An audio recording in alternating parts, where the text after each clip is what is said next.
So what does the Trump victory mean for the UK? Well, basically, shares in Nigel Farage just skyrocketed. The Reform UK leader was the only British parliamentarian to be in the heart of the Donald Trump camp last night as that victory became apparent, and now becomes the single best connected British politician into the new Trump administration.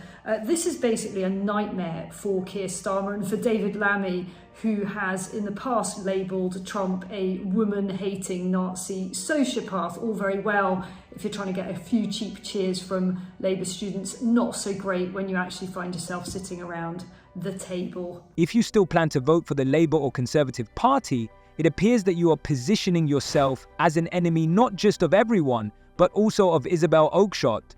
On the 10th of January 2025, a heated debate erupted regarding the stance of the British Labour Party on gangs, leading to a wave of criticism from politicians. The official position of the Labour Party, led by Keir Starmer, has come under intense fire for their refusal to back a national investigation into the pervasive issue of groomer gangs that endanger our communities, particularly in Northern England. With the guy. So it's super awkward for Labour. I can reveal that some months ago, Nigel Farage, putting country before petty politics, actually privately offered to provide the Prime Minister with something of an entree to the Trump camp. As I understand it, basically, Starmer did nothing about that. Well, what a muppet. You know, why wouldn't you take up an offer like that? It would have positioned him much better than he's positioned now. There's a whole bunch of implications now for the UK on everything from net zero to the Chagos Islands to immigration here. And I'm going to be posting some more detail on that with some more revelations shortly. This policy has become the primary reason why the issue has lingered in the shadows for so long, and this is utterly unacceptable. Critics, particularly from the right, assert that excessive political correctness enables criminals to carry out their heinous acts without fear of consequences, putting vulnerable young girls at risk. An increasing number of Labour Party members, including the courageous Sarah Champion, are stepping away from their party and calling for a national investigation. Many feel that the Labour Party has betrayed them by refusing to confront the truth and acknowledge the cultural dimensions of this grave issue. Recent shocking revelations about the extent of these gangs' activities and the ongoing cover-up have ignited a wave of public outrage.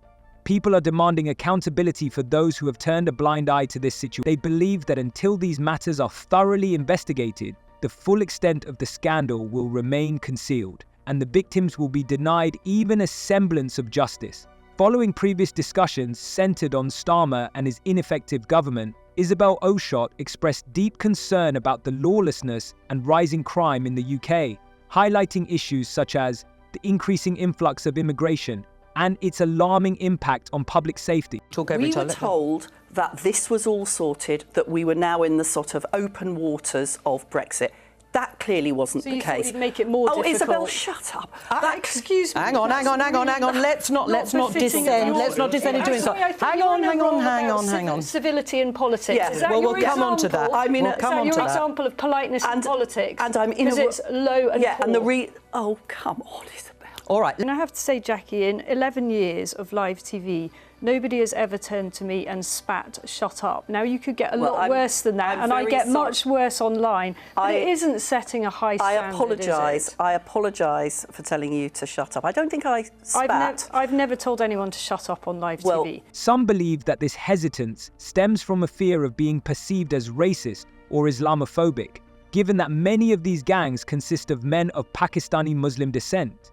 This contentious stance was shaped by an official Labour report released by West Streeting, which argued that labelling groomer gangs as Asian could perpetuate damaging stereotypes about Islam. However, they too bear responsibility, as they have contributed to a culture that has allowed these issues to be concealed and continues to do so. I see criminals, blatant criminals, monsters, and those who offer hollow apologies. And this demands our urgent attention. It is profoundly shameful that so many individuals in positions of influence and power have been too cowardly to speak the truth. I think that comment will haunt him for his entire premiership. It will, yeah. Who is ever going to forget that he said that? Now, do you remember David Cameron was mocked for so-called chillaxing? Yes. But David Cameron never actually said he likes to chillax. That was someone else's assessment. Here we have a guy who is auditioning for the most important job in the land, and he's telling us his terms and conditions are that he's not going to work on a Friday night.